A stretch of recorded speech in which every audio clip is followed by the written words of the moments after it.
That shit was liquid gold. Perfect. No notes. Welcome back to part 2 of my Michelin star restaurant series. Today we're talking about Stan in Budapest, Hungary.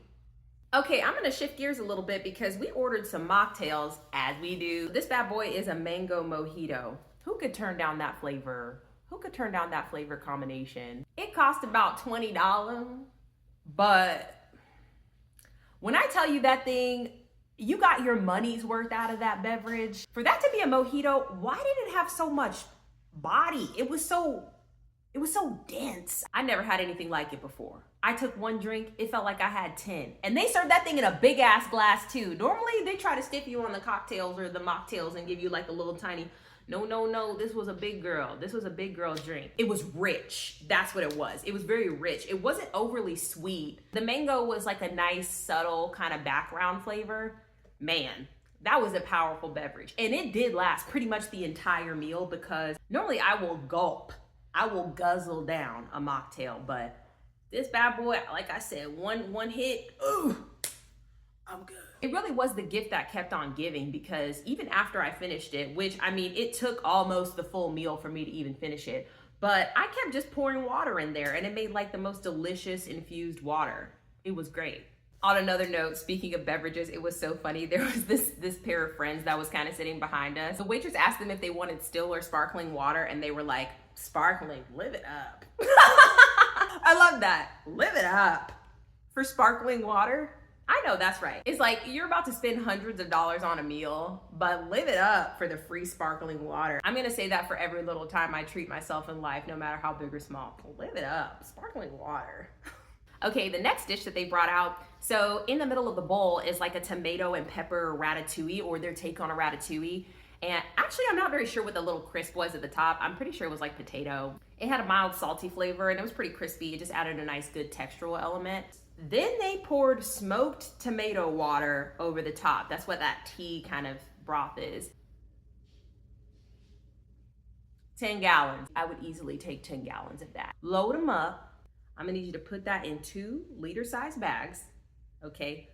Hook me up with an IV on each side, double it up, and run them open wide. It didn't taste like water, obviously. I mean, it came together as a nice little soup, but it was a tomato bomb. That is one thing a Michelin restaurant can do. It will make you appreciate tomato. It will make you appreciate the magic of tomato. I mean, when I was younger, and I'm talking like mid-20s, I did not fuck with tomato like that. I really did not care about tomato. I did not like the texture. I thought they were all watery, sweet, bold, umami, savory. It's just, when a tomato is done right, there's really no stopping it. That was a force to be reckoned with. That little soup, crazy. I mean, it's really sad to say that I had to go to Michelin restaurants to be able to appreciate the beauty of a good tomato. But before that, I'd only had like a watery ass slab of it accidentally slapped onto my fucking hamburger, making the shit soggy as hell. Then you have the tomato goop, the tomato bread goop at the top. Disgusting. But these tomatoes, they got read a story before they went to bed and got a little kiss on the head, a little boop. These tomatoes were treated with love and care, and it tastes like it. This was a 15 out of 10. Okay, now we start getting into some of the bigger bites. This first dish, the star is kohlrabi, which I think I'd had it before, but I wasn't 100% sure what it was. It's a vegetable kind of similar to a turnip. It definitely had that crunch like one, little peppery flavor like one, but it was really sweet. I liked it. And they did well by pairing it with apple pearls. The apple had a similar texture and the sweetness of the green apple went together with the sweetness of the kohlrabi. It was really good. They also had like a little ragu of the kohlrabi in the middle, garlic oil, elderflower vinegar, which I liked it. It was a nice sweet and sour moment. They topped it with tempura pearls, which was a really good move because it was salty, crunchy, a little bit greasy to give it some body. Michael's was served with clams, but unfortunately I can't have any kind of mollusk, so mine was without, but it was still a good dish. I really liked it a lot. Okay, revving it up to the entrees, one of my first main courses was the langoustine. The langoustine was perfect. It was butter poached, so soft and buttery, you didn't even need a fork to cut it. It was literally just melt in your mouth, perfect. I don't know what they did with those little ginger filaments on top, but them bad boys were good. Ginger is a flavor I can usually be a little bit sensitive to. If you put too much ginger on there, it's got like a bite. This one had a much more mellow flavor that rounded out the dish. It was kind of like a ginger kiss at the end. Perfect. No notes. The real star of this dish, though, was the beurre blanc that they served it with. Oh my God. So obviously a beurre blanc's gonna have a bunch of butter, but this also had yuzu, so a nice citrusy element. There was like white wine, a little bit of cheesy flavor in there. That shit was liquid gold. That was so good.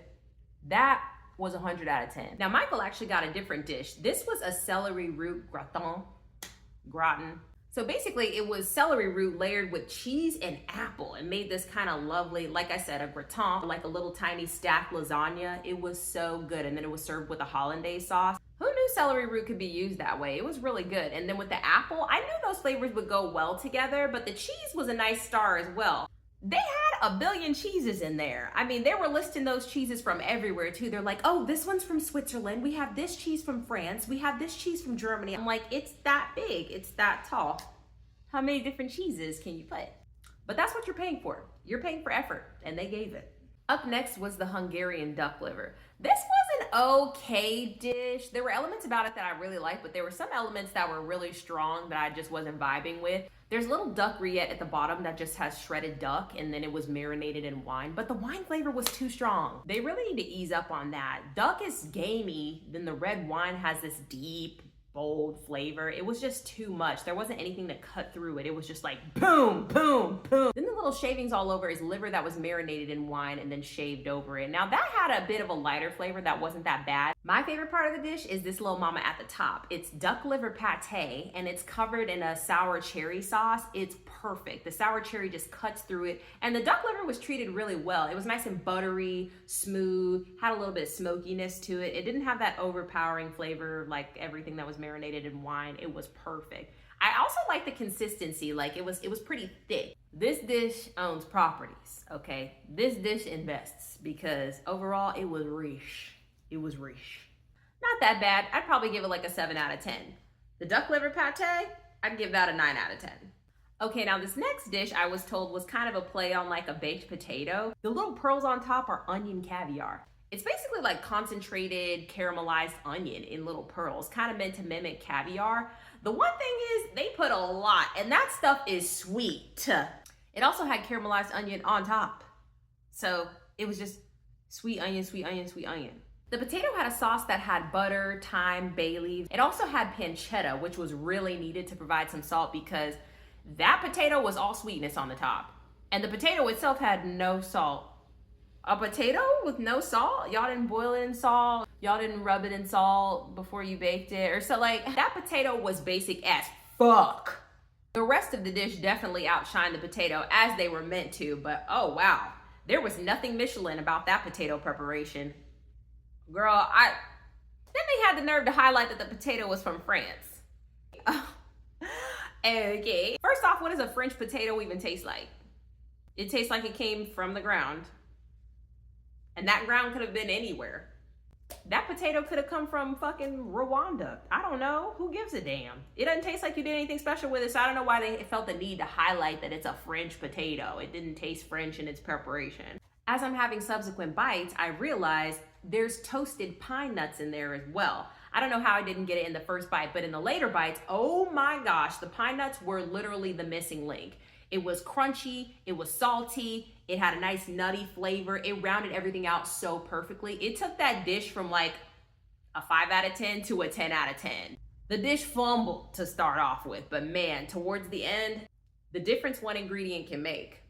This dish, not my favorite. So it's pasta, which how do you fuck up pasta? But it was filled with cottage cheese. The cottage cheese didn't initially concern me, but it just had such a sharp flavor. Like it was unnaturally sharp. I don't know. Cottage cheese already has a really off-putting texture, and then the flavor was like sour. And I don't know what was offending me so much in this dish, but something in there had a really licoricey flavor. And there's a time and place for that. This ain't the time for all this. Then on the side, there's a little mushroom velouté. I love mushrooms, but you gotta cook them down. You gotta cook the water out of those mushrooms because there really wasn't a lot of mushroom flavor and it was pretty watery in my opinion. They really should have reduced that a lot more. For me, the key to success with a mushroom is you really need to cook that bad boy down and then introduce another flavor for it to kind of soak up. But yeah, that quick little whatever toss in the pan that they did with the mushroom, it was not good. It didn't do anything for the dish. It had a weird texture. Okay, this next dish was a winner. I have a complicated relationship with deer. Sometimes I like it, sometimes I really cannot stand it. I've had it done at restaurants and I've hated it. But this deer, this venison was absolutely amazing. It was so smoky and it was so tender, you could cut that bad boy with a fork, no knife needed. Then it was served with these cute little potato logs.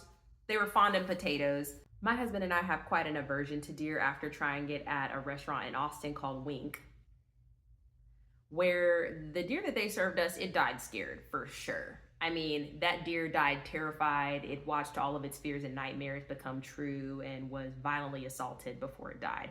And needless to say, I haven't really been the biggest fan of deer, of venison, but this place, they did it right. The flavors in the sauce were perfection. There was like a cherry jam, barbecue jus. It was smoky, tomatoey. The tomato was so forward and rich. It was just like a full-bodied pasta sauce. I don't know how to explain it because it had like herbs, like basil flavor in there. It was the perfect complement to the venison because, I mean, there was no marbling. That was pure muscle, pure meat, pure muscle, no marbling whatsoever. But when I tell you it was so tender, you didn't even need a knife to cut it. You could just, for sure, we're gonna need a part 3. I'll see you there.